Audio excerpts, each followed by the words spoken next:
room, they have to go into a full crying behaviour to get your attention. Yep. Even with a baby monitor, what you're looking for there is crying to alert the mother that the baby wants to feed. With breast sleeping, the mother doesn't need that level of consciousness to initiate the feed.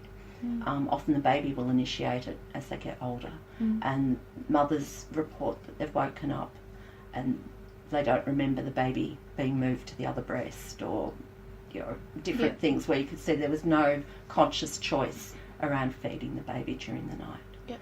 And that was certainly my experience with my own babies as well. Not really being sure how often I woke during the night, which is a much better way to be managing it. Yep. I can imagine how you explained about when a mother breastfeeds, they have hormones released which make them drowsy. And I can imagine how if a mother chose, out of fear of bed sharing, just to sit in an armchair to breastfeed, how that might result in her accidentally falling asleep. So do you think there will be any, in the future, any differentiation between sleeping in an armchair, accidental deaths from that, and from co-sleeping or bed sharing? Do you think?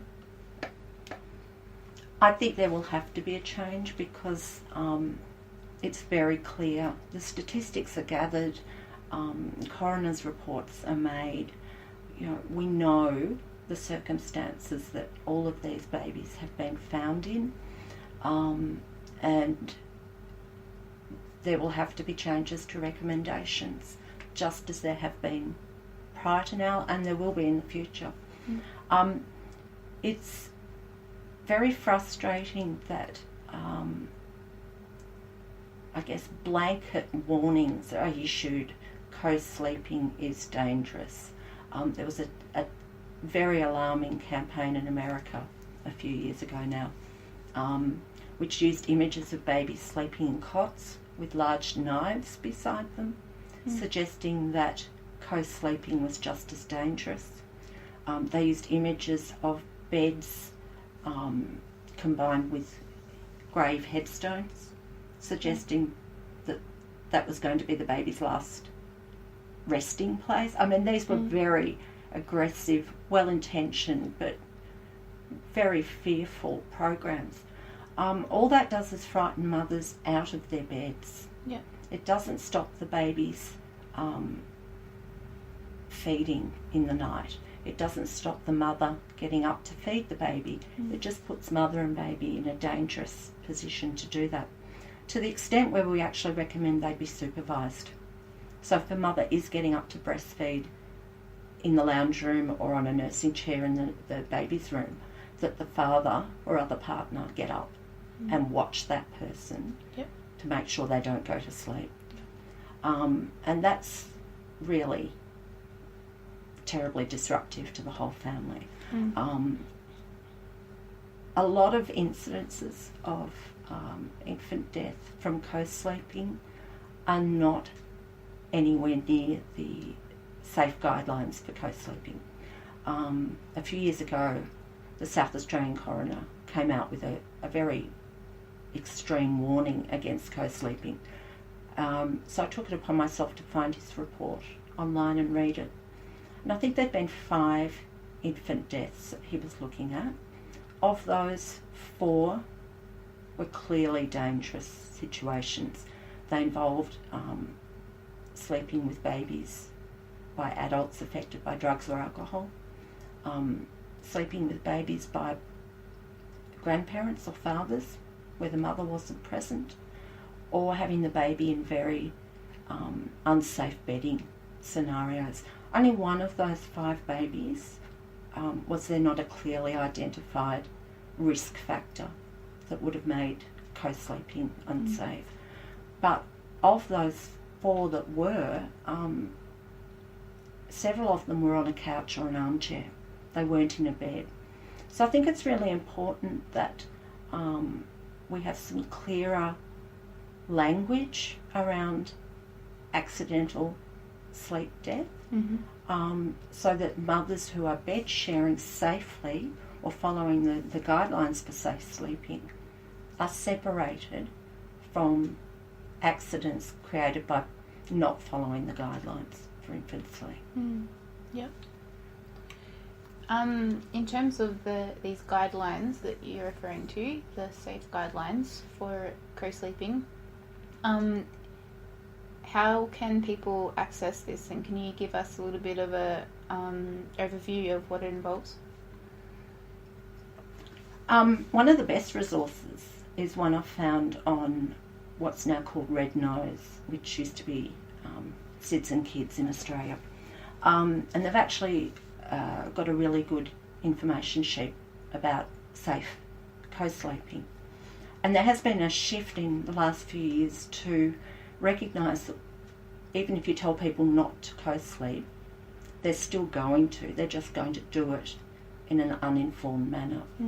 So there's been some changes even for health professionals working with mothers, that yes, they will caution against co-sleeping, but when they identify parents that are doing it, they will make sure that they know the safety guidelines, which are fairly simple. Don't bed share if your baby's not breastfed. Have them close by, but not in the mother's bed. When we position the baby, they should be on their back to sleep, not on their tummy, not on their side. That changes once the baby can move themselves. There's no need to be waking up and repositioning a baby who consistently is rolling onto his tummy. He can also get himself out of that position if it becomes unsafe.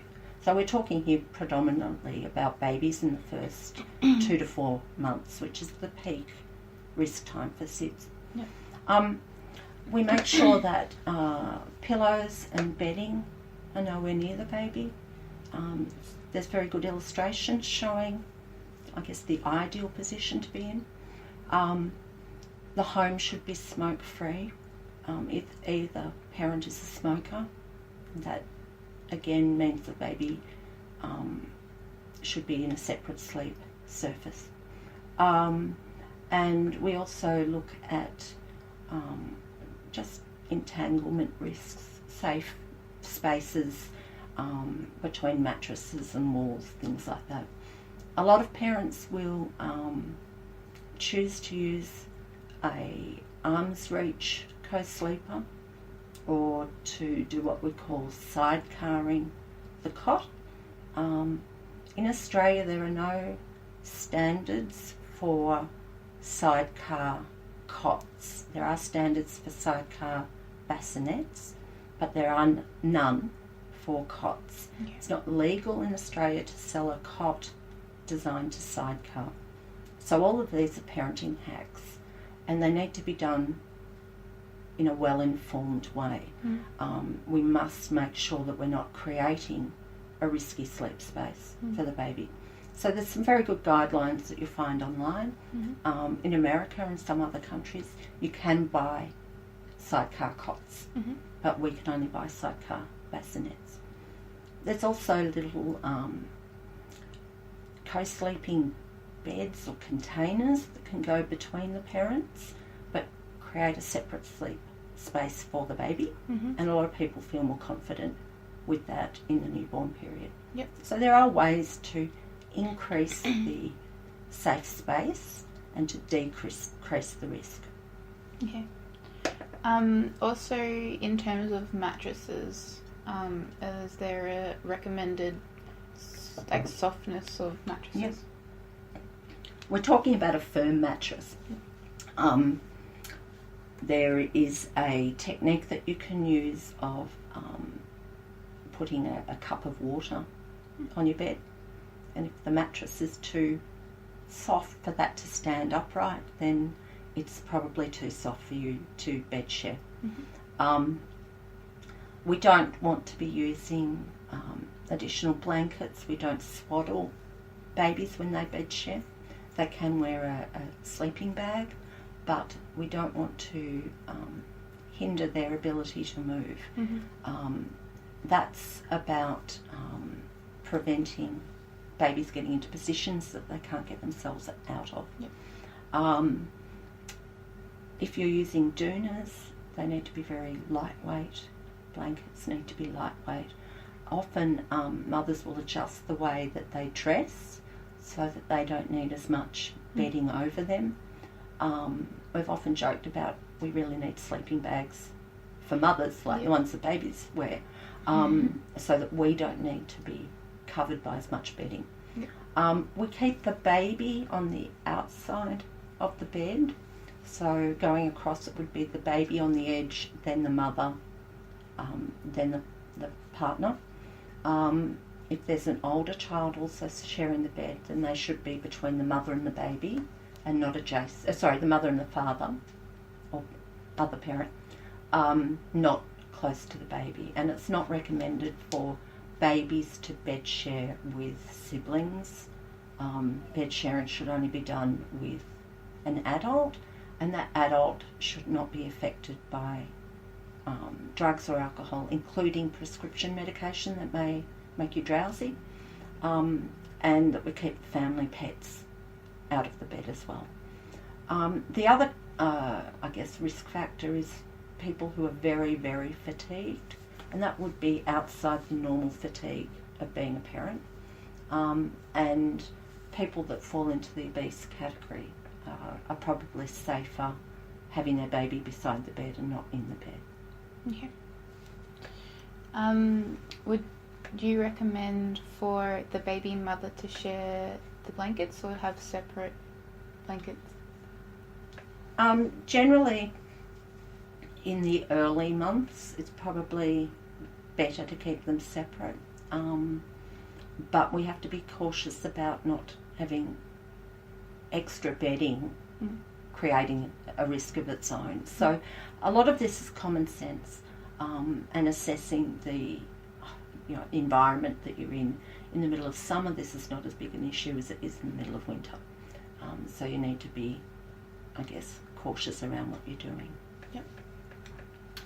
I'm also curious about the different trends of, SIDS and of co-sleeping in terms of age for babies, and is there a recommended age where a baby can safely, or a toddler even, safely sleep next to a father or a grandparent or a sibling? SIDS is officially an unexplained death in the first 12 months. The biggest risk period is around 3 months, so the 2 to 4 month age group. By 9 months, the risk is the same whether a baby's in their own bed or in the parental bed. That period between 4 to 9 months, babies are becoming mobile. Whether they sleep in a cot by themselves or in the parent's bed, they're going to be in different positions throughout the night. It's not a matter of having to keep correcting the baby back to the preferred sleeping position. If they can move themselves into a position, they can move themselves out of a position. Generally, after 12 months, there are no co-sleeping guidelines. It's a bit like breastfeeding. Once it hits 12 months, nobody seems to care how or what you're doing. It's the same thing with bed sharing. They're primarily looking at early infancy. Once babies can crawl, they're going to position themselves between the parents, across the parents. I remember being slightly reassured by a description by Dr. William Sears when my youngest child, was bed sharing, and he would constantly put himself into what they call the H position, which is across between both parents' bodies in a horizontal position, touching both parents. Apparently those children are very confident and secure their parents aren't sleeping well, but their children are secure. So they'll choose all sorts of strange positions, Yeah. and that's not a risky behaviour once they can do that. Yeah.